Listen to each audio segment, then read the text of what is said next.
তো রাস্তার মধ্যে ওপেন একটু নিজেকে কন্ট্রোল করে করা উচিত। আপনাদের স্বাধীনতা আপনারা নিজেদের ব্যক্তিগত জায়গায় যেয়ে ইনশিওর করেন। তো পশুদের সামনে যে পোশাক পরে যান না কেন তারা পশু সুলভ আচরণই করবে। আমি মনে করি যে ভিতরের পশুটাকে আগে আমাদের শেষ করতে হবে। না, পোশাকের কারণে এটা কিন্তু হচ্ছে ভুল কথা। আসলে শোনেন, যে হচ্ছে এই ধরনের নোংরা কাজ করে সে কিন্তু অবশ্যই মানুষরূপী পশু। তো পশুদের সামনে যে পোশাক পরে যান না কেন তারা পশু সুলভ আচরণই করবে। আসলে এখন বিষয়টা হচ্ছে যে দেখেন, কিছু হইলেই সব নিউজগুলো প্রকাশ হচ্ছে, আপনারা প্রকাশ করার একটা সুযোগ পাচ্ছেন।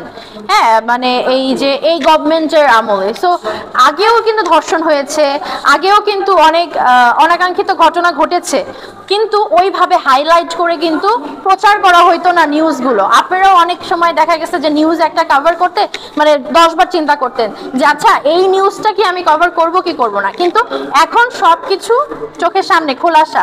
হ্যাঁ, তো অবশ্যই যদি আমাদের শিল্পীদের সংগঠন থেকে আমাদের সবার মানে সবাই যদি হচ্ছে রাস্তায় নেমে প্রতিবাদ করে ধর্ষণের বিরুদ্ধে, অবশ্যই আমি যাব। কারণ আমি প্রোটেস্টেও আমি হচ্ছে ছাত্রদের পক্ষ নিয়ে আমি হচ্ছে আন্দোলন করেছি ওপেন যখন সরকার ছিল। তো বিষয়টা হচ্ছে এটা কোনো সমস্যা না। সমস্যা হচ্ছে যে নিরাপত্তা নিশ্চয়তা করবে, নিরাপত্তা যারা দেয় আমাদের আইন শৃঙ্খলা বাহিনী, ঠিক আছে?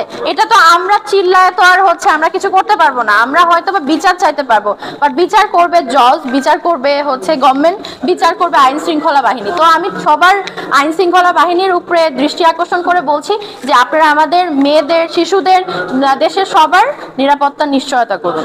মানুষ সুলভ আচরণ করবে না। পোশাক এখানে কোনো ব্যাপার না। তারপর শালীন পোশাক, যেহেতু আমাদের মুসলিম কান্ট্রি বাংলাদেশে থাকি, আমার মনে হয় যে শালীন পোশাক পরতে হবে। বাট আমি মনে করি যে ভিতরের পশুটাকে আগে আমাদের শেষ করতে হবে, তবেই আমরা নিরাপদ থাকবো। আমি বলবো যে এটা মুসলিম কান্ট্রি বাংলাদেশ, সেটা ঠিক আছে। ওপেন প্লেসে আপনাদের স্বাধীনতা আপনারা নিজেদের ব্যক্তিগত জায়গায় যেয়ে ইনশিওর করেন, কিন্তু রাস্তাঘাট আমরা সমাজে চলাফেরা করি সেটা এটা দৃষ্টিকটু। আমি মনে করি যে আপনি স্মোকিং করেন, আপনি ড্রিঙ্কস করেন, এটা আপনার পার্সোনাল স্পেসে করেন, কিন্তু রাস্তার মধ্যে ওপেন, আমি এটাকে আমি ব্যক্তিগতভাবে আমি মনে করি যে একটু নিজেকে কন্ট্রোল করে করা উচিত। নারীদের প্রতি আমার অনেক সম্মান আর ভালোবাসা। নারীদের উদ্দেশ্যে আমার একটাই কথা যে এখন দেশের পরিস্থিতি খারাপ, আপনারা নিজেদের নিশ্চয়তা নিজেরা মানে ইনশিওর করেন, নিজেরা সতর্ক থাকেন, আর প্রত্যেকটা নারীরই নিজের পায়ে দাঁড়ানো উচিত। অবশ্যই রাজনীতি বিষয়টার জন্য একটু দেশের অবস্থা একটু ঘোলাটে। হ্যাঁ, তো আমার মনে হয় যে নারীদের এবং বাচ্চাদের এই জন্য একটু সতর্ক থাকা উচিত।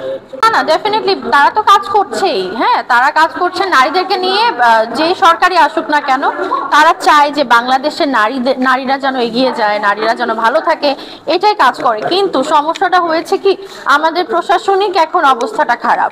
আমাদের হচ্ছে ম্যাক্সিমাম থানাতে আমি শুনতে পাচ্ছি থানাতে পুলিশ নাই।